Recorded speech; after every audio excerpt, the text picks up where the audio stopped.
Hello everyone, welcome back to my channel. So today I'm gonna paint this dishwash dispenser. So the paints which I'm using is Deco Art, Folk Art, Craft Smart, and this is also Craft Smart. This is white. This is satin dolphin color, means light gray.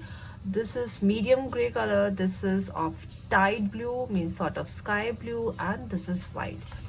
So I'll be covering this hole so that it will look beautiful. I am cleaning it with the sanitizing wipes. So these are the wipes, hand sanitizing wipes, because it contains alcohol. So this is a best and the cheapest and the convenient option to clean this.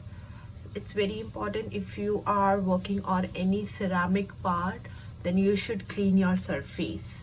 It's very important. So I won't be painting on this.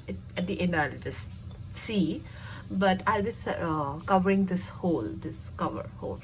So you have to clean this first. Step one, let it dry. It dries in fraction of seconds. It won't take much time.